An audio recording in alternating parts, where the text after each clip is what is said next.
We learn about the priority queue. Okay. What is priority queue? Yeah, we know the node that we have, there will be a key, and the key, if it is minimum, then it is more priority. And if we want to check the priority, means we need to do sorting. And the sorting, there will be two ways. Okay. The first will be the unsorted list. So we will make a list which is unsorted, and after we do this unsorted list, if we want to remove the minimum, or if we want to check the minimum, we will sort. Okay. So it means the first is unsorted, and if we want to find the minimum, we will sort.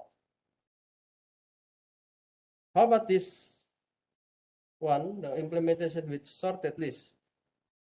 When we insert a new element, we will sort it. And if we find the minimum, just give the minimum one, because we already sort in the beginning. So which one is better? Actually, there is no better of those two. It depends on the implementation. It depends how you want to implement this part. If you think that there are many insertion compared to this priority queue, then you can use the unsorted list. But if there are so many elements that you want to do with the priority queue, then maybe this way is better, because it will compute for the first time for sorting lists, and then whenever you do the remove min or min, it will just take the first one. So it is O1. So it depends how you want to implement, and it depends on the problem. And I guess there are many teams who send me the proposal about sorting algorithm, like the merge sort, quick sort. Okay. So some of you want to apply that one, and you want to compare those algorithms. Yeah, if you deal with the team project, I hope that you can have some kind of application. The application for this one, maybe in the, if we are dealing with the inventory part, in the inventory, let's say you want to put your product, in the stack. So you can make the maybe sorted list. So you want to sort first, and then if you know the sorted, or it is based on the stack, okay, then you want to get the product that available in the top.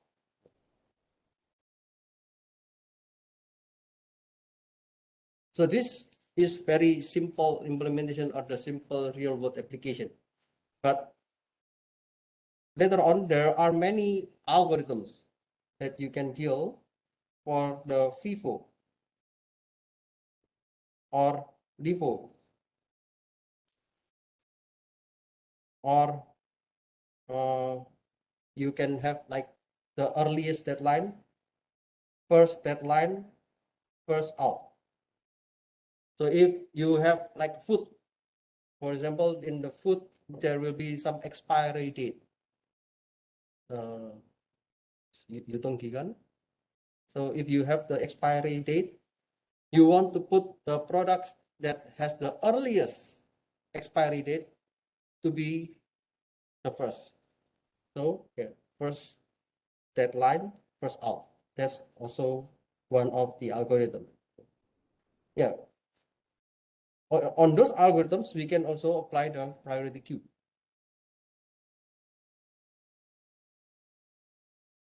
This is one of the implementation for the unsorted priority queue.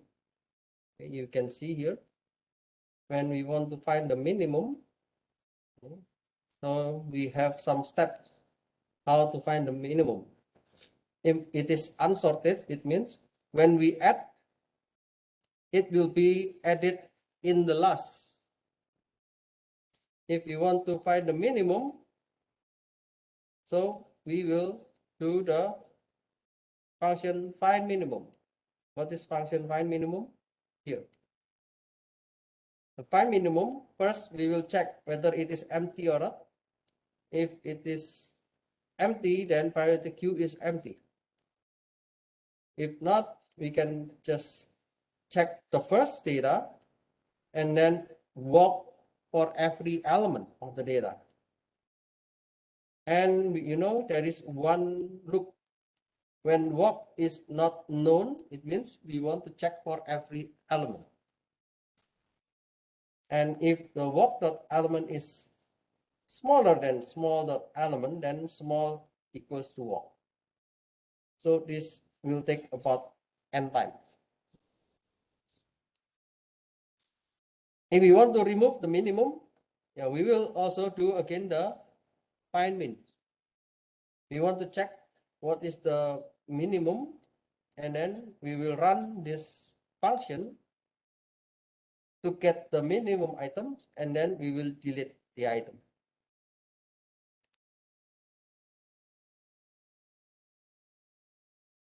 How about sorted list implementation? In the sorted list implementation, when we add an element, when we add a key value, we will do the sorting.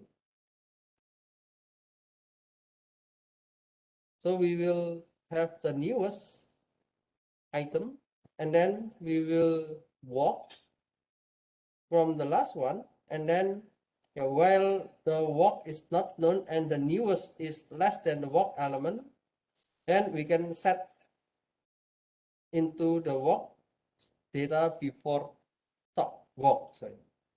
If it is known, then the newest will be in the first. But if it is not known, then the walk and the newest will be compared. If the newest if smaller than the element, then we can just put walk and newest. So the newest goes after the walk.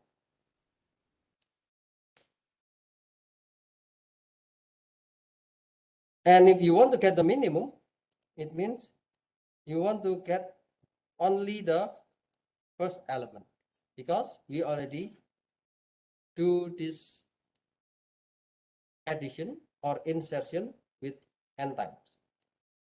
So we will just get the first element. It means this will be O1. And if you want to remove the minimum, then you will just check whether it is empty or not. If it is empty, then the priority queue is empty. If not, then we will just get the first element.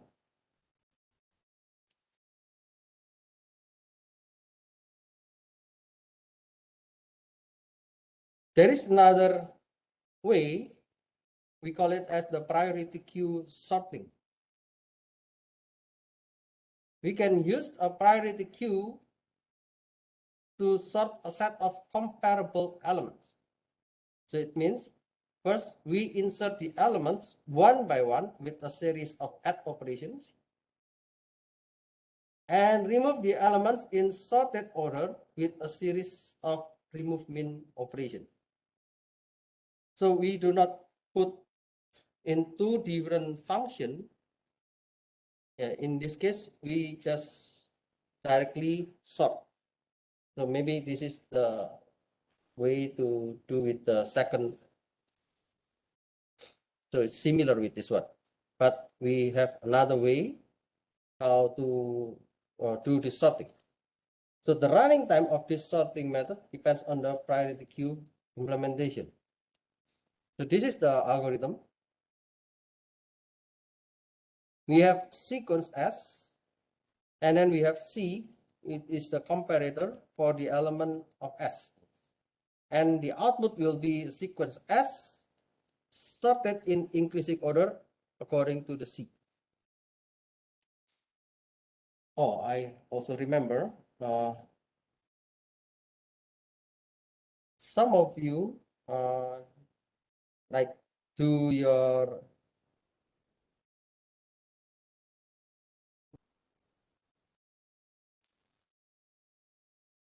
I guess there is one student who do the algorithms with function, like if you learn already the data science, okay. As I remember, there's one student who used the min-max scalar. Okay. In the data science, there is one library. You can use NumPy, you can use a scikit-learn. Okay. Yeah, of course, this is very good library to deal with the normalization, or you want to do with the data transformation. But in this course, in this data structure and algorithm course, I want you to build the algorithm from scratch. So I do not want you to use this kind of library. So I want you to think how you can code the algorithm. Of course, you can use this one in the other course, but in our course, I would like you to build your own algorithm from scratch. So if you have like this kind of sorting, of course, I would like to know how you build the algorithm from scratch. So like this one, in the priority queue, we can have this kind of algorithm. Like the P is the priority queue with the comparator C, and then S is the sequence. If S is not empty, then we will remove the first and put it into the element E, and then add E as an empty. While P is not empty, then we can remove the element and get the key, and then put the E in the last one. So how can we deal with this one? Yeah, actually there are two kind of ways. Okay, so it's also similar with what we learned in the first. We can have the selection sort. Selection sort is the variation of priority queue sort, where the priority queue is implemented with unsorted sequence. So this is the same with the first implementation. So the running time of the selection sort, it means we first will insert the elements into the priority queue with n insert operation. It takes O n time.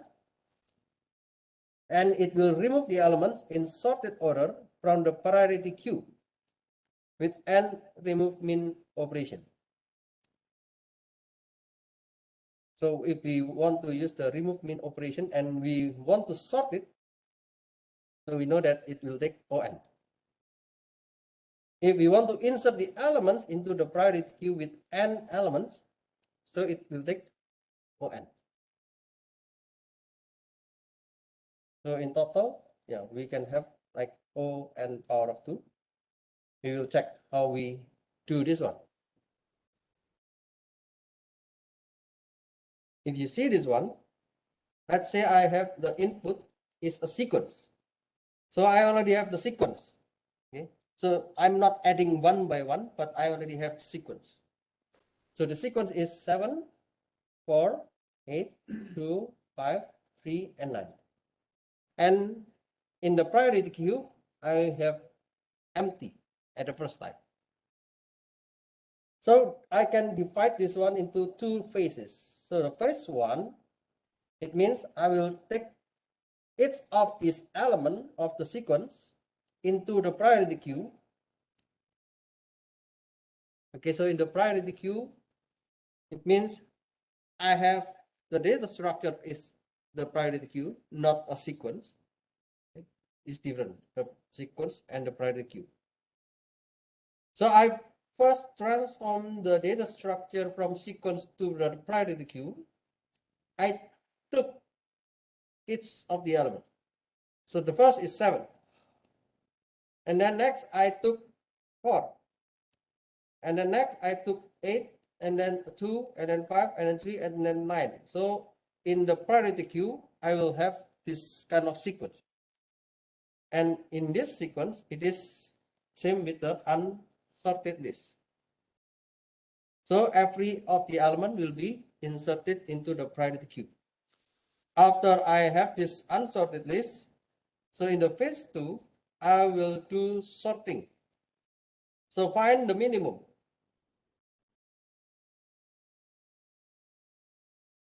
We will remove the minimum, and then the minimum will be inserted again to the sequence. So the priority queue will be transformed to the sequence, or maybe you can use list for this example. Then the minimum now is 2. So I will put in the first sequence. And then I will check what is the next minimum. It is 3. So I will put in the second element. I will check what is the next minimum. It is 4. So I will put in the next element. And so on until we have all the elements in the sequence with sorted.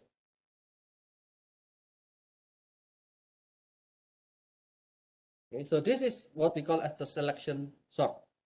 We have a sequence, and then we transform it to priority queue, and then we use the function in the priority queue and return back to the sequence.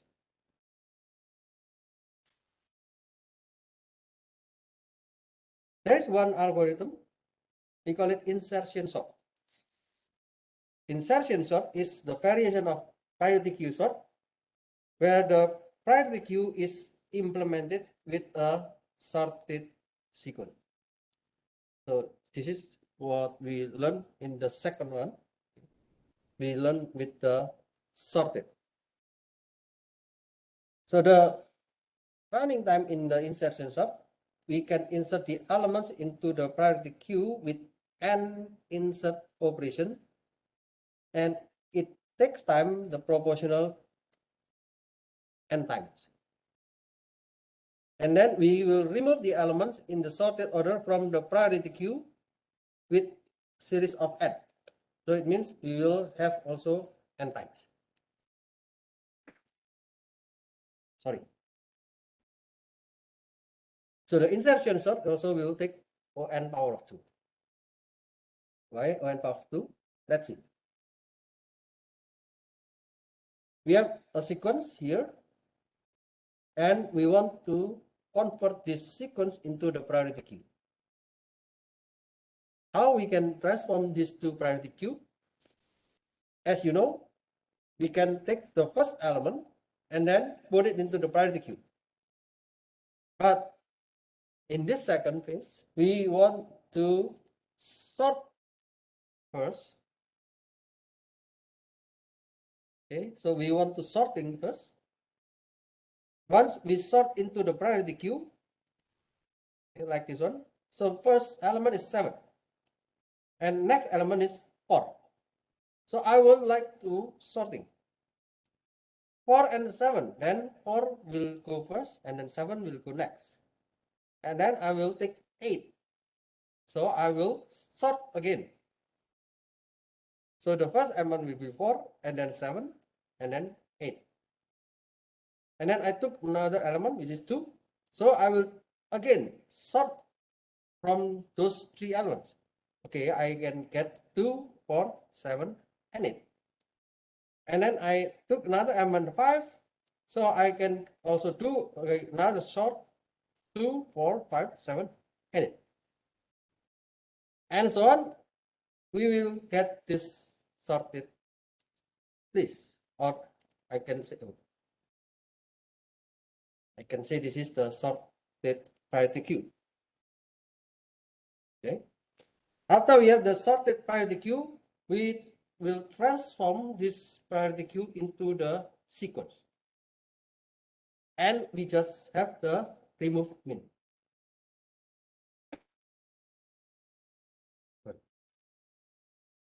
So we will have only the remove min, which is only the first element. 2 will be removed, and then 3 will be removed, and then 4 will be removed, and so on until all elements has been removed. So the priority queue will be empty, and we have a new sequence. We call this is the insertion sort. Okay, so yeah, I guess you already know there are two kinds of sort: selection sort using the priority queue, and then selection sort we also use the priority queue. But the first is we use unsorted list, or we use the unsorted priority queue. In the insertion sort, we use the sorted priority queue.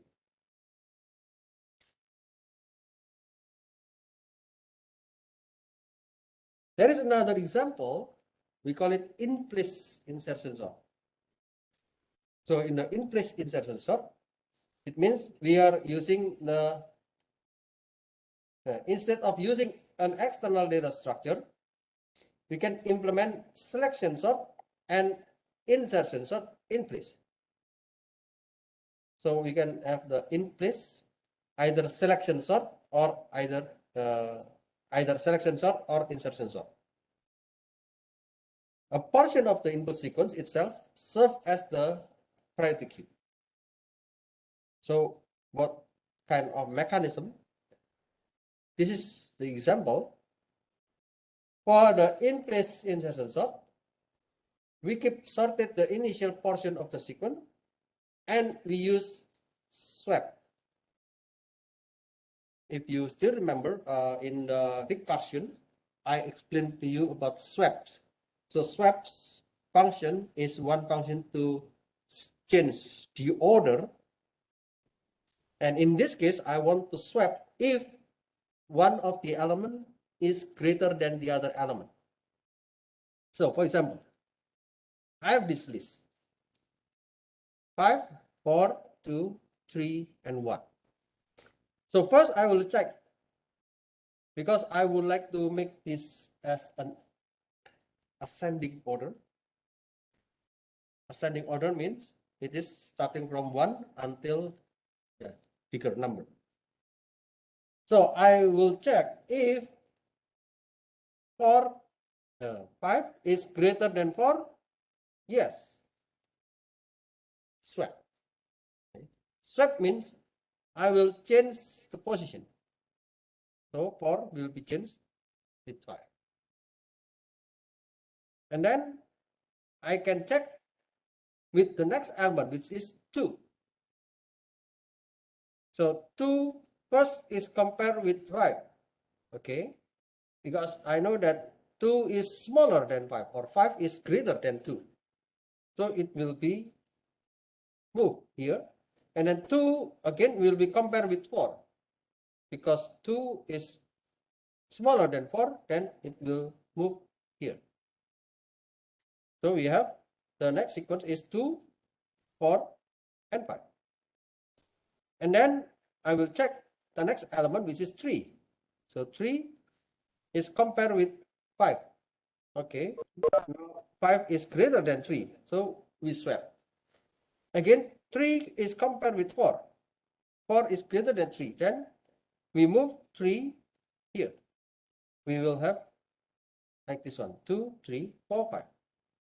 And then again we check with the last element, which is 1. Because I know that 1 is smaller than 5, then swap. 1 is smaller than 4, yes, then swap. 1 is smaller than 3, yes, swap. 1 is smaller than 2, yes, swap. then we will get the last one like this one. So this is also possible with what we call as the in-place insertion sort.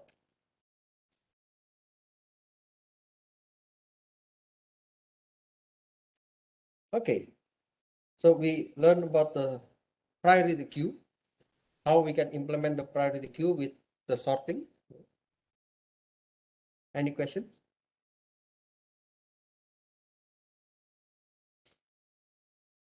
Okay, before I go to the next stage,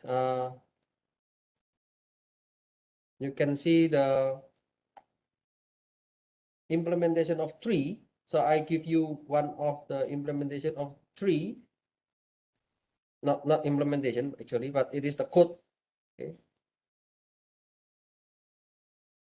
So if you want to learn more about the tree, this is the code for tree, and we use the position to explain about all the element. So I took this code from the author of the book Data Structure and Algorithm is Python.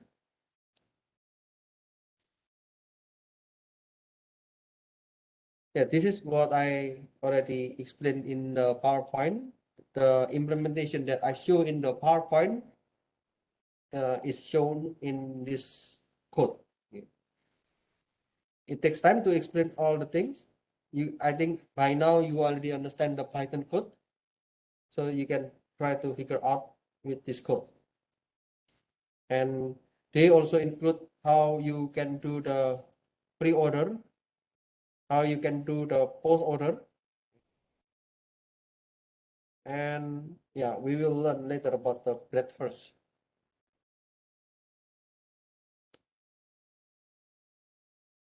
This is another three, I think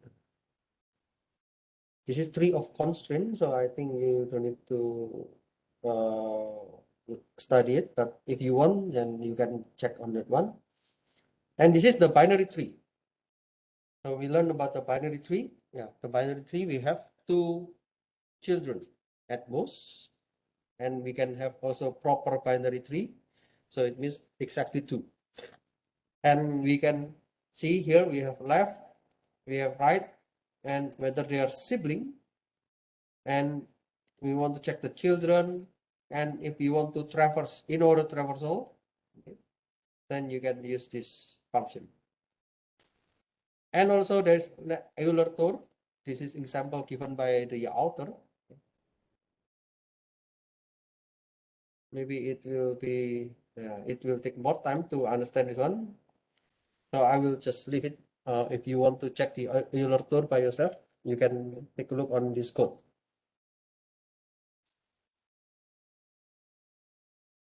Okay.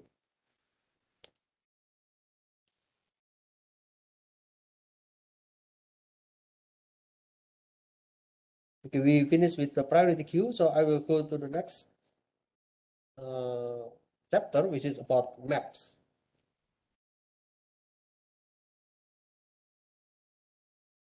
So maps, if you use the built-in library in Python, yeah, it is similar with dictionary. Yeah. So I will explain maps and dictionary at the same time because it is similar. In Java or in other programming languages, we can say it as maps. But in Python, they have a very specific data structure. They call it dictionary. And the function in dictionary is similar with maps. So let's say, let's see what is map and what is the dictionary. So the map ADT, it has been available in many programming languages. We can have the simple list-based map, and we can check the performance about the list-based map. Maps and dictionary. Maps is not the same with what you learn about the geography. In geography, you learn map as a, where is the country, what is the continent, and then what is the city. You have the longitude and latitude. But this map is the data structure, and it is defined as a searchable collection of items. There are key value pairs. So key value pairs, it is similar with the priority queue. In the priority queue, we have key and value. So the key, if it is minimum, then we will put it more priority. But it is different with map. In the map, the main operation of a map are for searching, inserting, and deleting items. Okay. This is different with the priority queue. In the priority queue, our main objective is to determine which element will be the first. But in the map, the main operation is for searching, inserting, and deletion.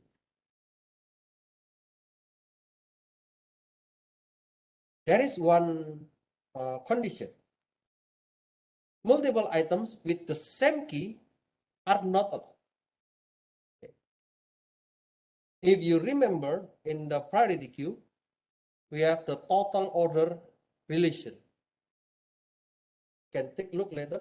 In the total order relation, when X is less than or equal to Y, then I can say that X equal to Y. It is about the key. So there's a possibility that the key is the same. But in maps, when we have multiple items, the same key are not allowed. Okay, that's the difference. Some application might be the address book, okay, and student record database. When you have like the student ID will not be the same. But in the priority queue, regardless the student ID, we can have like whether you are more priority or less priority. Only that explainable items available in the priority queue. But in the maps, it is really a key, which is not allowed to be the same. In Python, there is a dictionary class. The class is arguably the most significant data structure in the language. In this dictionary class, it is not available in other programming language. In Java, it's not available dictionary. And in C++, it is also not available. They have another kind of data structure instead of dictionary. So in Python, it represents an abstraction known as dictionary, in which unique keys are mapped to associated values. Here we use the term dictionary when specifically discussing Python's dict class, and the term map when discussing the more general notion of the abstract data type.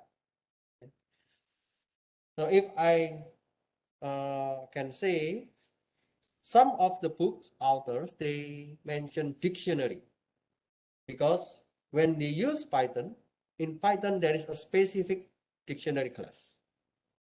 But in the general terminology, we usually call as map. In other words, dictionary in Python is equivalent to map in other programming languages.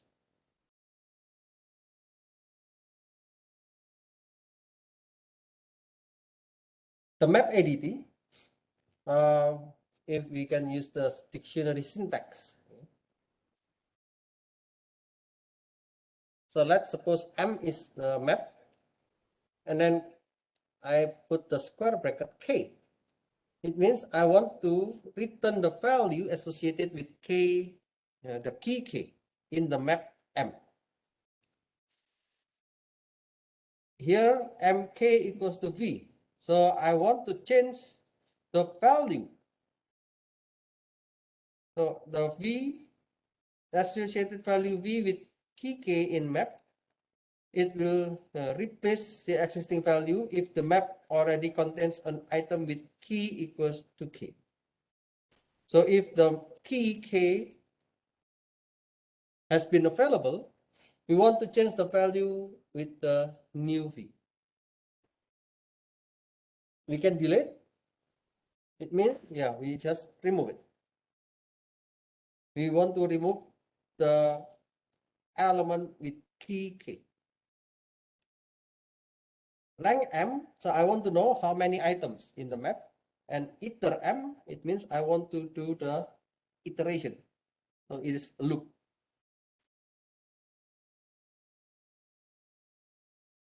And if I do like loop K in M, so it means I want to check for every key. Oh, sorry, it is not iteration, but it is returning true if the map contains an item with key K. So it is only checking whether the key K exists in the map or not. I want to get K and D equals to none. It will return Mk if key K exists in the map. Otherwise, return default value D. So if D equals to none, then if the K does not exist, then it will return none. If K does not exist, then it will return none. If K exists, then it will return the value. Or yeah, we can say we will return Mk.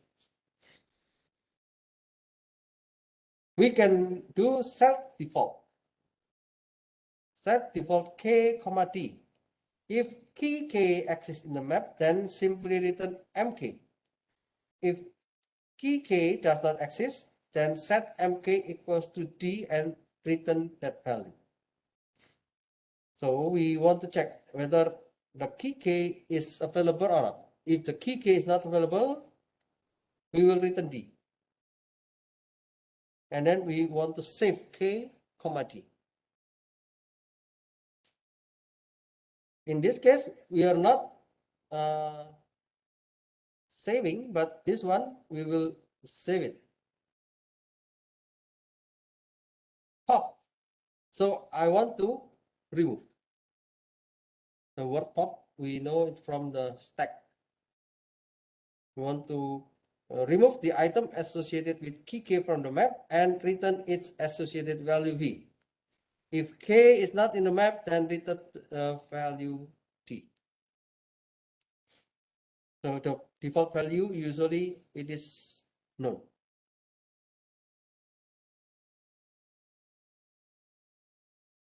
And there are more operations like pop items. So pop items means we will remove arbitrary key value pair. You know what is the meaning by arbitrary?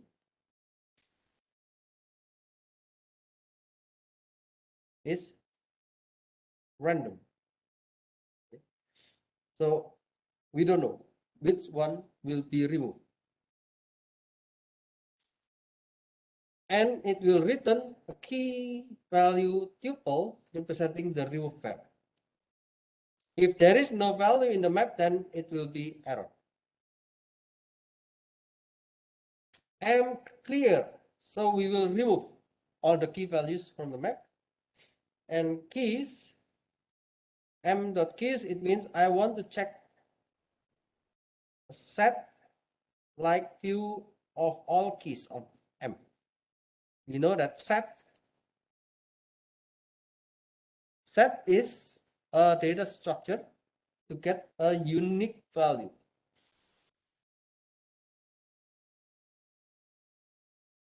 Values means I want to return a set-like view of all values m.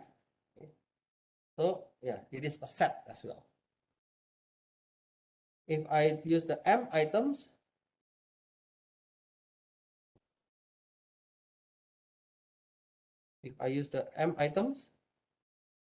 I want to return a set-like views of k, v tuples for all entries m.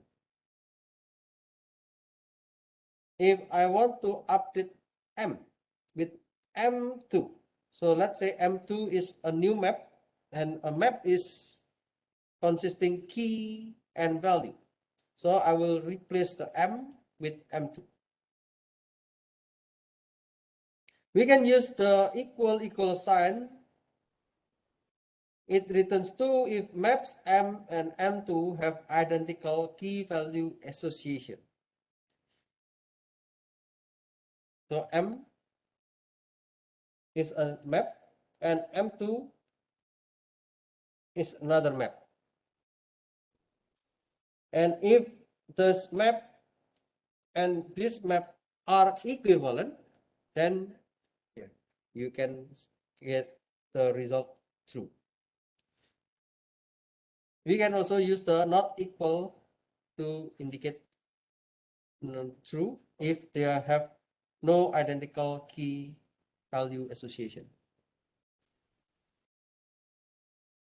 Okay, I guess I will explain this one in our next meeting, because there are still more explanation that I need to describe for you.